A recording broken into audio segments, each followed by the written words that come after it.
নমস্কার বন্ধুরা, আমার আজকের রেসিপি চিকেন পকোড়া। তো এখানে আমি চিকেন নিয়ে নিয়েছি। এর মধ্যে আমি কিছু মিশিয়ে নেব। প্রথমেই দেব পেঁয়াজ কুচি। তো পেঁয়াজ কুচিটা একটু দিতে হবে, কারণ পেঁয়াজ, আদা, রসুন সবই দিতে হবে। পেঁয়াজটা আমি মানে কম বেশি করলে চলবে না। পেঁয়াজ কুচিটা দিয়ে দিলাম। তো এখানে পেঁয়াজ দিয়েছি, দিয়ে দেব এখানে আমি গ্রেট করে রাখা আদা রসুন নিয়েছি, দিয়ে দেব।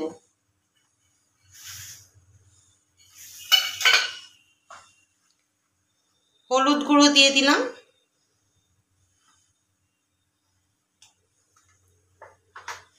স্বাদ অনুযায়ী নুনটাও এখানে দিয়ে দেব। নুনটা একটু বুঝে শুনে দেবেন, যেমন নুনটাটা খান আপনারা, মুখের স্বাদ অনুযায়ী সেরকম দেবেন। এর মধ্যে আমি একটু লেবুর রস দিয়ে দিলাম।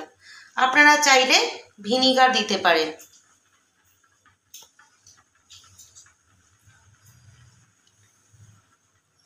দিয়ে দেব একটু গোলমরিচের গুঁড়ো, আর দেব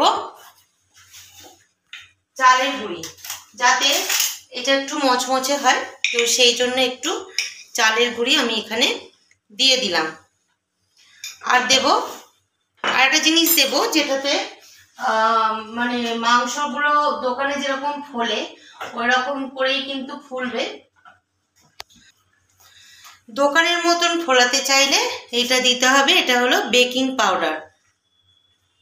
দিয়ে দেব 1 চামচ বেসন। এবার এটাকে একটু হাতের সাহায্যে ভালো করে মেখে নিতে হবে।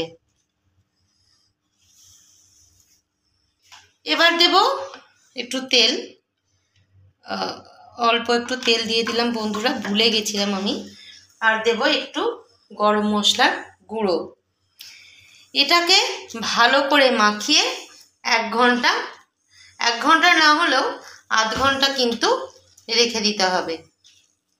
তো বন্ধুরা, ফিরে এলাম আধ ঘন্টার পর। আধ ঘন্টারও বেশি হয়ে গেছে। তো চিকেনটা কিন্তু ম্যারিনেট করা আছে। এবার কড়াটা আমি জ্বালিয়ে দিয়েছি অলরেডি। কড়ার মধ্যে দিয়ে দেব তেল।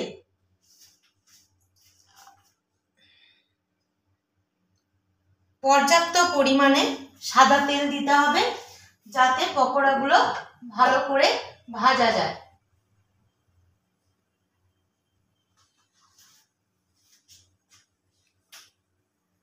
তো বন্ধুরা, তেলটা গরম হয়ে গেছে।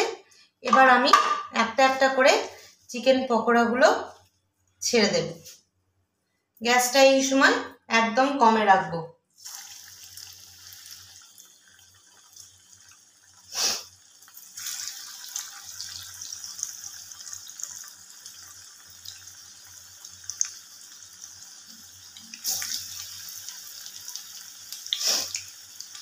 আমি বাড়িতে করছি বলে একটু বড় বড় রেখেছি। আপনারা যেরকম খাবেন সেরকম সাইজ করে দেবেন।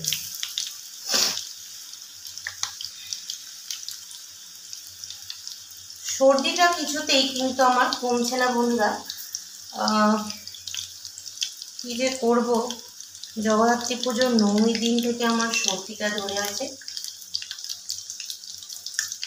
সর্দি কাশি দুটোই, ফলে প্রচণ্ড অসুবিধা হচ্ছে আমার।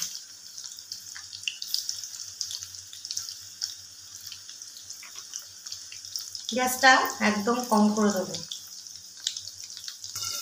তো বন্ধুরা, একটু ঢাকা দিয়ে দিয়েছিলাম চিকেনটা নরম হবে বলে। এবার ঢাকাটা খুলবো।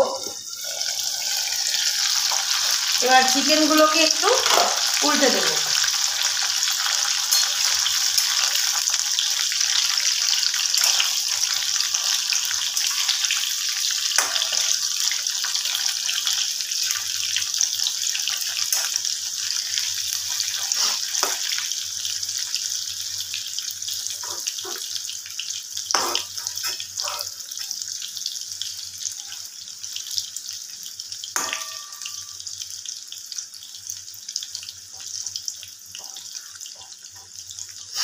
উল্টে দিলাম, আবার কিছুটা আমি ঢাকা দিয়ে রেখে দেব।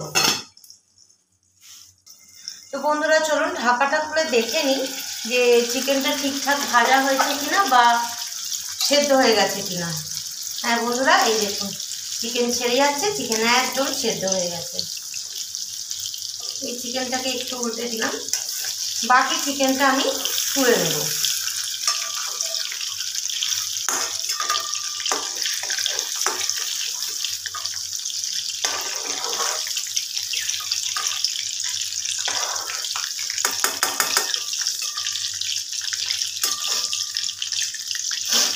আর কয়েকটা পিস চিকেন আছে, সেটাও আমি ভেজে নেব একই প্রসেসে। গ্যাসটা একটু জোর করে দিলাম, একদম কমিয়ে রেখে যদি চিকেনটা দিই তাহলে চিকেন কিন্তু তেল টেনে নেবে, ভেতরে তেল চলে গেলে একদম খেতে ভালো লাগবে না।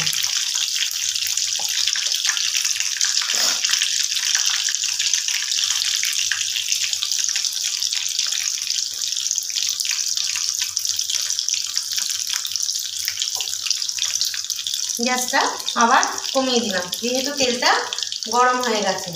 আবার আমি ঢাকা দিয়ে দেব। এইরকমভাবে সবকটাই আমি ভেজে নিয়ে চলে আসব। তো বন্ধুরা গ্যাসটা অফ করে দিয়েছি, আর আমার পকোড়াগুলো সবকটা ভাজা হয়ে গেছে। এবার আমি বাকি পকোড়াগুলো তুলে নেব।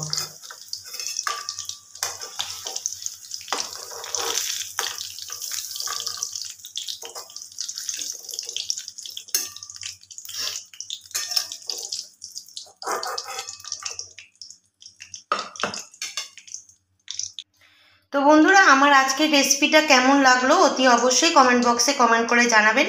ভালো লাগলে একটা লাইক করবেন, শেয়ার করবেন, আর প্রচুর সাবস্ক্রাইব করবেন শতদ্রুস কিচেন।